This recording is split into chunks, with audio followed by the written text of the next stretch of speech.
மக்களே, நம்ம இப்போ என்ன பார்க்க போகிறோம்னு பார்த்தீங்கன்னா, குக்கு வித்து கோமாளி பாயாசம் தான் பார்க்க போகிறோம். அதுக்கு தேவையான பொருள் என்னன்னு பார்த்தீங்கன்னா, இங்கே பாருங்கள், பன்னீர் ரோஸ் ஒரு 6 ரோஸ் நான் எடுத்திருக்கேன்.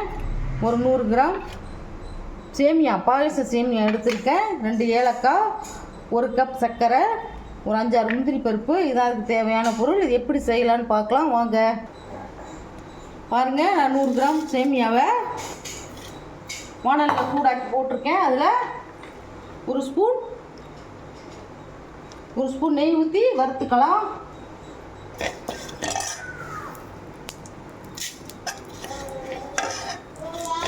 அடுப்பை சிம்மில் வச்சு வறுத்துக்கோங்க. இப்படி வறுத்து வச்சோம்னா பாயசம் கலர்ஃபுல்லாகவும் இருக்கும், நல்லாவும் இருக்கும். நெய் போட்டுக்கலாம். நெய் போட்டு வறுத்துக்கோங்க.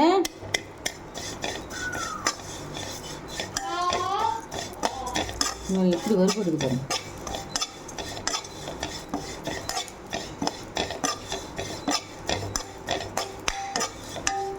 பண்ணிடலாம்.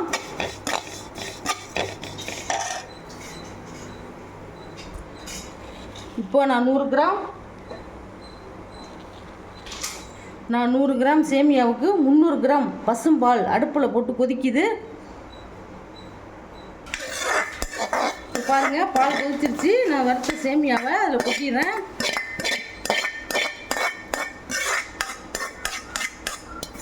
ரொம்ப சிம்பிள் தான், அருமையாக இருக்கும். அடுத்தது நல்லா கொதிக்கட்டும். கொதிச்சு சேமியா நல்லா பாலோடு சேர்ந்து நல்லா வேகட்டும். அடுத்தது என்னன்னு பார்க்கலாம். இப்போ பாருங்கள், நான் இந்த பாயாசத்துக்கு ஒரு 6 பன்னீர் ரோஸ் எடுத்து உதுத்து வச்சுருக்கேன். அதை மிக்சியில் போட்டுக்கலாம். இதுக்கு கொஞ்சமாக தண்ணி ஊற்றி மிக்சியில் அதை நல்லா ஃபைன் பேஸ்ட்டாக அரைச்சிக்கலாம். இப்போ பாருங்கள், நான் அந்த ரோஸை நல்லா அரைச்சிட்டேன். இப்போது ஒரு வடிகட்டியில் வடிகட்டிக்கலாம்.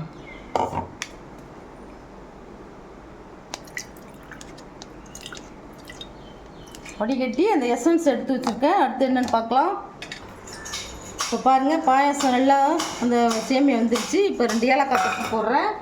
இதுக்கு 1 கப் சர்க்கரை போடுறேன்.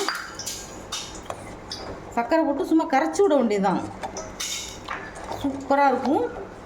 போட்டுட்டேன். இப்போது இதுக்கு தேவையான முந்திரியை எடுத்து போட்டுக்கலாம். 1 ஸ்பூன் நெய் போட்டிருக்கேன். அதில் ஒரு 5-6 முந்திரியை வறுத்து இந்த பாயசத்தில் போட்டுப்போம். அடுப்பு ஆஃப் பண்ணிட்டு பாருங்க, அந்த நெய்யில் வறுத்ததுனால மேலே எப்படி மஞ்சளாக வந்து. இப்போ பாருங்கள், பாயசத்துக்கு தேவையான சர்க்கரை, ஏலக்காய், முந்திரி பருப்பு எல்லாம் போட்டாச்சு. இப்போது மிக்சியில் நான் ரோஸ் அரைச்ச எசன்ஸ் வச்சுருக்கேன். அதை ஊற்றி நல்லா கொதிக்க விடுவோம்.